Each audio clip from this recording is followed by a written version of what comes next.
بسم اللہ الرحمن الرحیم۔ ہر سال 22 اکتوبر کو کچھ مہاراجہ پرست باہر نکلتے ہیں اور شور و غل کرتے ہیں اور الزام لگاتے ہیں ہر سال کہ پاکستان نے 22 اکتوبر 1947 کو قبائلیوں کو کشمیر میں بھیجا اور مہاراجہ کی ریاست کو توڑ دیا، جب حقیقت اس کے بالکل برعکس ہے۔ آپ سردار عبدالقیوم کی کتابوں کو پڑھ لیں یا ان کے انٹرویوز کو دیکھ لیں، یا چاہے آپ کیپٹن حسین شہید کو دیکھ لیں، جنہوں نے 42,500 روپیہ دے کے قبائلیوں سے نہ صرف اس وقت میں اسلحہ منگوایا اور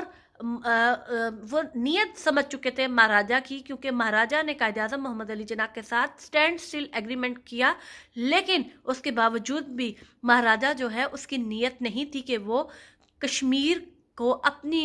جو خود ساختہ جو ریاست ہے، جس پہ اس نے 1927 کو اسٹیٹ سبجیکٹ لگا کے اپنی ملکیت بنا لیا اور اپنی موروثی ریاست سمجھ لی، اور اس نے کشمیریوں کے حقوق کو ہمیشہ پامال کیا اور وہاں پہ ہمیشہ چھوٹی چھوٹی چیزوں پہ وہ ٹیکس لیتا تھا۔ ایسا ظالم حکمران جو ایک ہندو تھا، اور اس کی ریاست کے ٹکڑے اگر قبائلیوں نے اس وقت نہ کیے ہوتے تو آج یہ جو آزاد کشمیر اور جموں کا علاقہ اور گلگت بلتستان ہے وہ کبھی آزاد ہی نہ ہوتا۔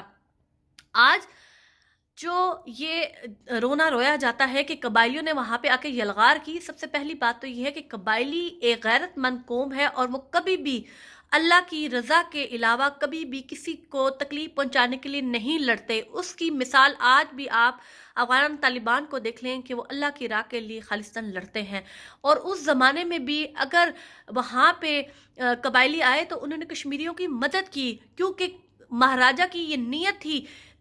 کہ وہ ہندوستان کے ساتھ جو ہے وہ ایکسیشن کرنا چاہتا تھا، یا وہ خود مختار ریاست رکھنا چاہتا تھا، اور خود مختار ریاست میں بھی اس نے ہمیشہ کشمیریوں پہ ظلم کیے ہیں اور داستانیں بھری ہوئی ہیں۔ آپ سردار ابراہیم کی کتابوں کو پڑھیں، آپ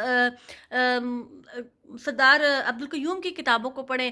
آپ سید بشیر احمد حسین کی کتابوں کو پڑھیں، بے شمار بھری ہوئی ہیں کہ اس وقت کے دور میں مہاراجہ گلاب سنگھ سے لے کے ہری سنگھ تک کتنا ظلم کیا جاتا تھا۔ چھوٹی ہر چیز پہ جو ہے وہ اس وقت ٹیکس لیا جاتا تھا، اور وہاں کے نوجوانوں کو اٹھا کے لے جایا کرتے تھے، اور وہاں پہ ان کو اپنی مرضی کے ساتھ بغیر اجرت کے ان سے کام لیا جاتا تھا، اور کشمیریوں کو اپنی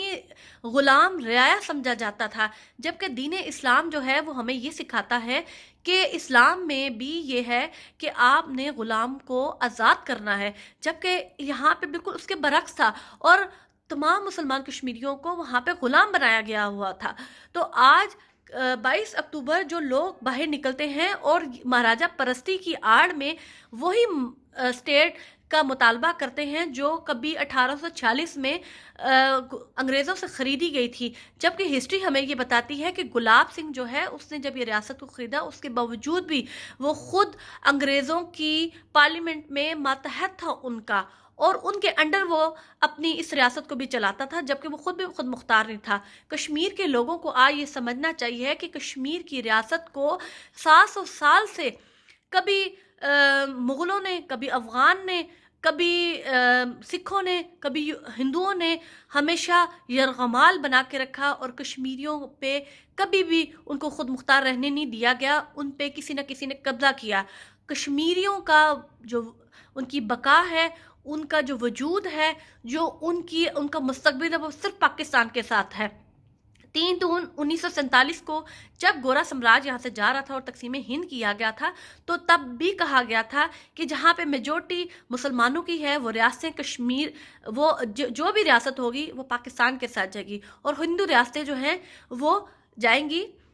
ہندوستان کے ساتھ۔ لیکن اس وقت بھی دھوکہ کیا گیا، نہ صرف انگریزوں کی طرف سے بلکہ مہاراجہ کی بدنیتی یہاں سے ظاہر ہوتی ہے کہ اس نے سٹینڈ سٹل ایگریمنٹ کرنے کے باوجود بھی، قائد اعظم کے ساتھ معاہدہ طے کر کے بھی، سری نگر پہ پاکستان کا جھنڈا لہرانے کے باوجود بھی، اس شخص نے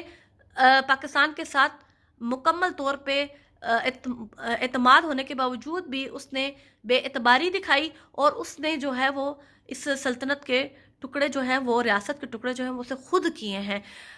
قبائلیوں نے صرف اور صرف کشمیریوں کو اس کے ظلم و ستم سے نجات دلوائی ہے، اور یہ جھوٹ بولے جاتے ہیں کہ قبائلی جو ہیں وہاں پہ آئے اور انہوں نے وہاں پہ آ کے خواتین کی عصمت دری کی۔ آج آپ دیکھیں کہ عصمت دری کشمیری بہن بیٹیوں کی کون کر رہا ہے؟ ہندوستان کی فوج، RSS کے گنڈے۔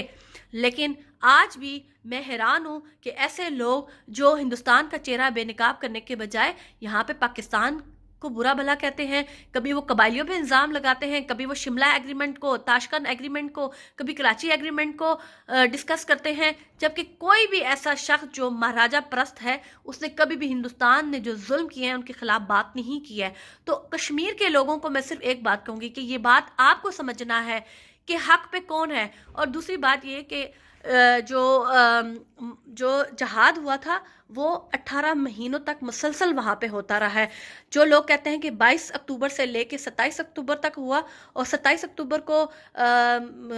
وہاں پہ ہندوستان نے اپنی فوجیں بھیجی، ایسا نہیں ہے۔ یہ کوئی 5 دن میں جہاد مکمل نہیں ہوا، جہاں پہ گلگت بلتستان بھی آزاد ہوا اور آزاد کشمیر بھی، اور باقی علاقوں کو سری نگر تک تو قبائلی مجاہدین پہنچ چکے تھے۔ یہ 18 مہینوں کا جہاد تھا، اور الحمدللہ ایک مسلمان کا فرض بنتا ہے کہ وہ جہاد کرے، اور آج بھی ہم پہ جہاد فرض ہے، اور ہم لوگوں کا کام بنتا ہے کہ ہم کشمیر کی آزادی کے لیے متحد ہوں۔ شکریہ۔